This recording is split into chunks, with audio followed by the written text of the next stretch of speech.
అస్సలాముఅలైకుం. Hi అండి. ఈరోజు నేను చికెన్ బిర్యానీ రెసిపీ తీసుకొని వచ్చానండి మీ ముందుకి. పుదీనాది కొంచెం తీసుకోండి, కొత్తిమీర కొంచెం తీసుకోండి, టమాటోలు చిన్న సైజువి 2, ఆనియన్ ఒక పెద్ద సైజుది, 5 పచ్చిమిరపకాయలు తీసుకోండి. ఆనియన్ అనేది పెద్ద సైజుది ఒకటే తీసుకోండి. ఇది 3/4 కేజీ చికెన్ అండి. వాష్ చేసుకొని క్లీన్ చేసుకొని పెట్టుకున్నానండి. ఇప్పుడు దీంట్లో కలుపుకుందామండి బిర్యానీకి. చూడండి 3/4 కేజీ చికెన్లో పెరుగు అనేది యాడ్ చేస్తున్నానండి. చూడండి అది 1/2 లీటర్ అయితే దాంట్లో సగంకి కొంచెం తక్కువ వేసానండి నేను పెరుగు అనేది. మీరు చూసుకోండి. చూడండి ఒక 2 టేబుల్ స్పూన్ 2.5 టేబుల్ స్పూన్ వరకు వేసానండి అల్లం వెల్లుల్లి పేస్ట్ అయితే చేత్తో. తర్వాత కొంచెం పుదీనా ఆకుల్ని వేసుకోండి కొన్ని. తర్వాత కొత్తిమీర కొంచెం యాడ్ చేయండి.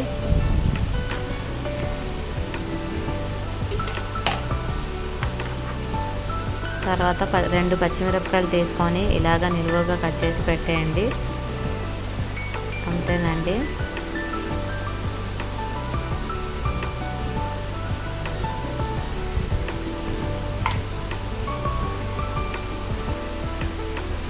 ఇంకా కొంచెం గరం మసాలా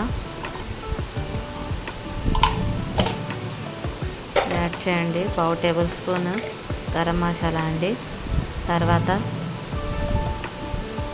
1/2 టేబుల్ స్పూన్ పసుపు అండి.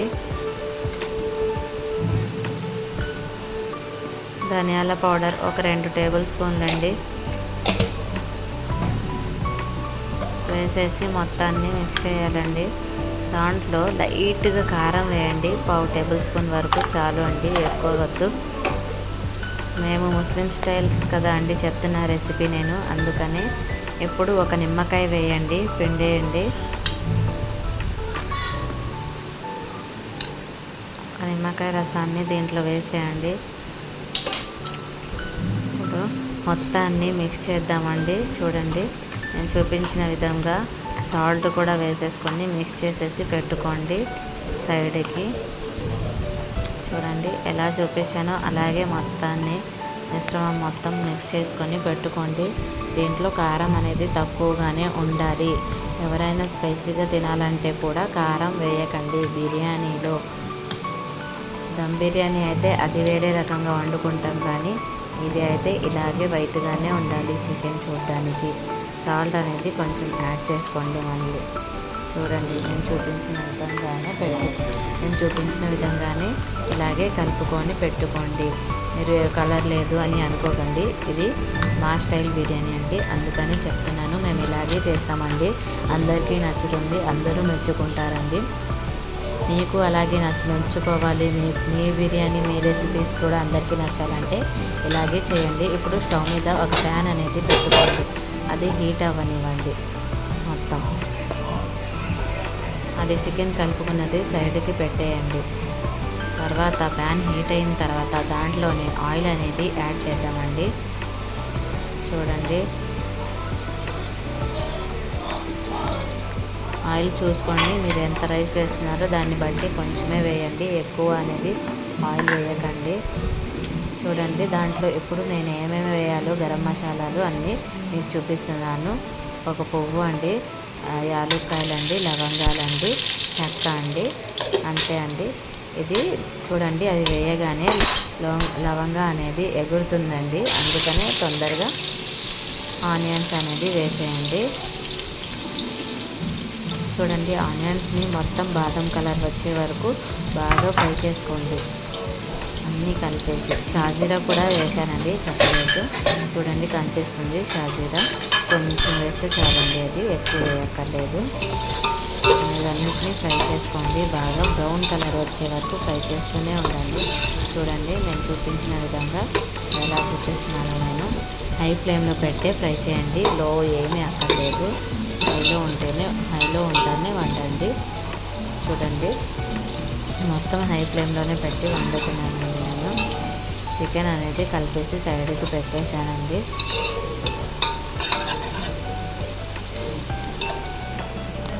ఇప్పుడు పక్కన రైస్ ఎంత కావాలో తీసుకుందాం. ఒక డబ్బా సోనా మసూరి రైస్ అండి, ఒక డబ్బా దావత్ బాస్మతి రైస్ అండి. రెండు మిక్స్ చేస్తే టేస్ట్ బాగుంటుందండి.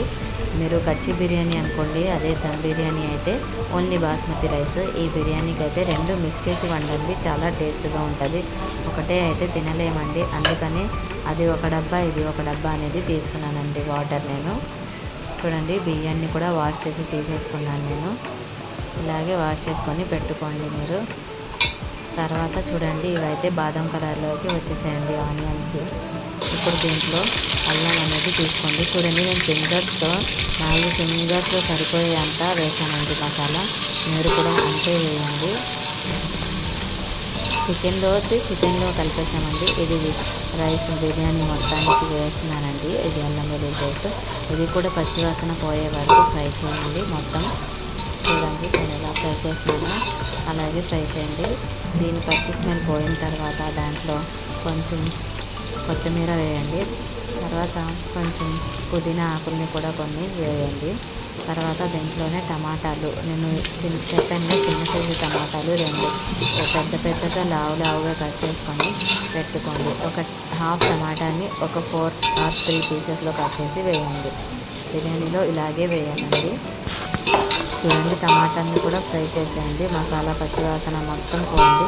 చూడండి కింద అంటుకోకుండా కలుపుకోండి. ఇప్పుడు కొంచెం ఫ్లేమ్ స్లో చేసుకున్నా పర్లేదు. ఇప్పుడు చికెన్ అనేది మ్యారినేట్ చేసుకొని పెట్టుకున్న చికెన్ని యాడ్ చేయండి. ఆ చికెన్ కూడా ఇప్పుడు చికెన్ వేసాం కాబట్టి కొంచెం హై ఫ్లేమ్లోనే పెట్టండి. చూడండి ఇలా మొత్తం మిక్స్ చేసేయండి. చూపించిన విధంగా మసాలాలన్నీ కలిసిపోవాలండి.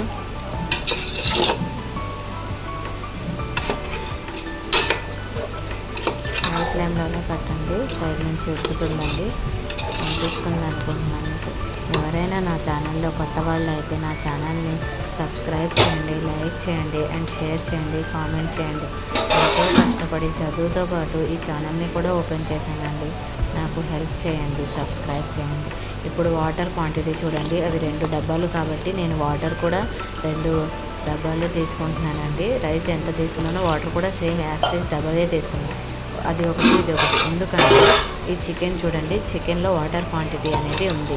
మేము అదే సేమ్ యాస్టేజ్గా ఎంత చికెన్ ఉందో ఎంత రైస్ ఉందో దాన్ని బట్టి 1.5 తీసుకుంటామండి. అలాగే తీసేసుకుంటే రైస్ అనేది మెత్తగా అయిపోయి బిర్యానీ లాగా నుంచి ఉండదండి రైస్ అనేది. అందుకని కొంచెం దీంట్లో వాటర్ ఉంది కాబట్టి బిర్యానీకి అయితే బాస్మతి రైస్కి అయితే ఒక డబ్బాకి ఒక గ్లాస్ వాటరే, ఒక గ్లాస్ బిర్యానీకి ఒక గ్లాస్ వాటరే తీసుకుంటామండి. అదే నార్మల్ రైస్ అయితే 1.5 గ్లాస్ వాటర్ 1 గ్లాస్ బిర్యానీకి తీసుకుంటామండి. ఇప్పుడైతే దీంట్లో బిర్యానీలో చూడండి ఈ చికెన్లో చాలా వాటర్ అనేది ఉంది. అందుకని నేను హాఫ్ గ్లాస్ అనేది తగ్గించేసానండి. చూడండి ఎంత తీసుకున్నామో అంతే వాటర్ అనేది యాడ్ చేశానండి. దీంట్లో నెయ్యి కూడా యాడ్ చేసుకోండి. ప్రజెంట్ అయితే నేను ఫ్రిడ్జ్లో ఉంది గడ్డ కట్టి నెయ్యి, అందుకని వేయలేదండి. అది కరగడానికి టైం పడుతుంది కాబట్టి. చూడండి ఇప్పుడు సాల్ట్ కూడా చూసుకోండి, ఏమైనా తగ్గితే మీరు సాల్ట్ అనేది యాడ్ చేసుకోండి. నాకైతే సాల్ట్ అనేది తగ్గిందండి, నేనైతే యాడ్ చేసుకుంటున్నాను.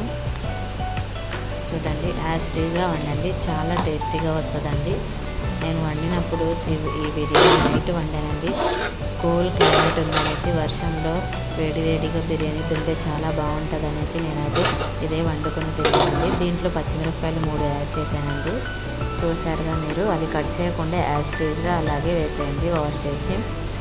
ఇప్పుడు కొంచెం సేపు తర్వాత తీసి చూద్దామండి. వాటర్ అనేది ఉడుకుతుందండి. చూడండి దీంట్లో కొంచెం పెరుగు అనేది యాడ్ చేద్దామండి. మిల్క్ కూడా ఉంటే యాడ్ చేసుకోవచ్చు. ప్రజెంట్ అయితే నేనైతే మిల్క్ అనేది యాడ్ చేయలేదండి. ఇది చూడండి వాటర్ క్వాంటిటీ అనేది పెరుగుతుంది ఇవన్నీ వేయడం వల్ల. అందుకనే నేను హాఫ్ గ్లాస్ వాటర్ అనేది తగ్గించేసాను. బాస్మతి రైస్కి సేమ్ వేసాను, మామూలు రైస్కి అయితే 1.5 వాటర్ వేయాల్సింది 1 గ్లాసే వేసాను, హాఫ్ గ్లాస్ తగ్గించేసాను. చూడండి ఉడుకుతుంది.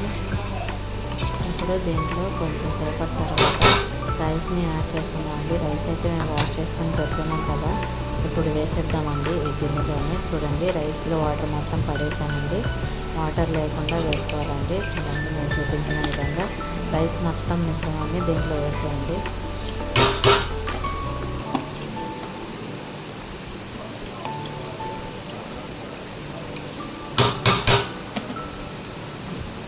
చూడండి, మొత్తం వాటర్ లేకుండా రైస్ అనేది వేయండి. వాటర్ ఏమైనా ఉంటే పడేసి మళ్ళీ రైస్ అనేది యాడ్ చేయండి.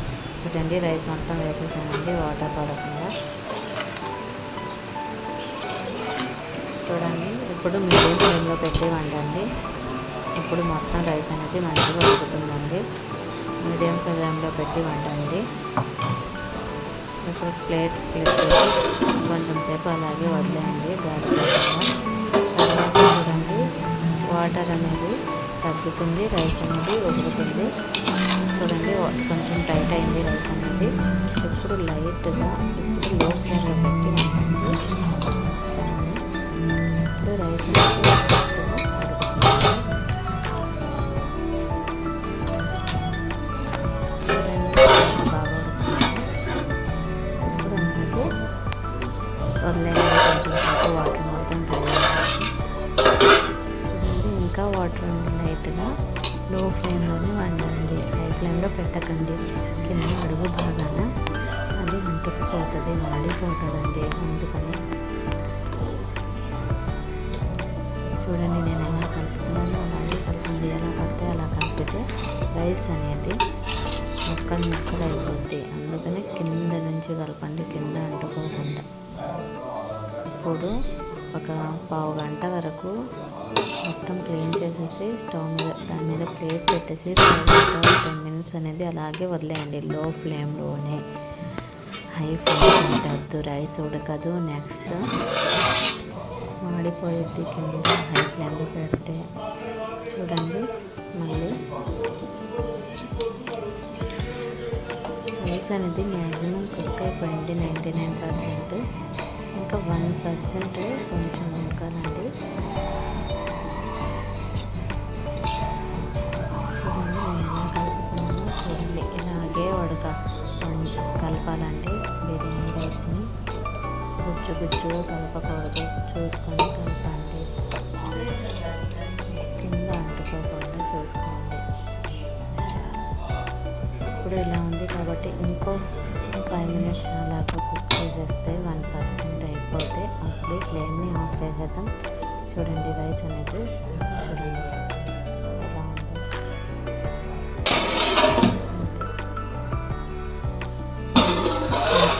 తర్వాత చూస్తే చూడండి, ఇప్పుడైతే ప్రజెంట్ పూర్తిగా రైస్ అనేది కుక్ అయిపోయింది. చూడండి, నేను కలిపితే కూడా సపరేట్గా కదులుతుంది. నాకైతే అలా అవ్వాలి, ఇలా అవుతుంది పూర్తిగా కుక్ అయితే రైస్ అనేది. స్పూన్తో కలిపిన చేత్తో ఇలా రైస్ అనేది ఫ్రీగా ఇందాక అయితే చూడండి,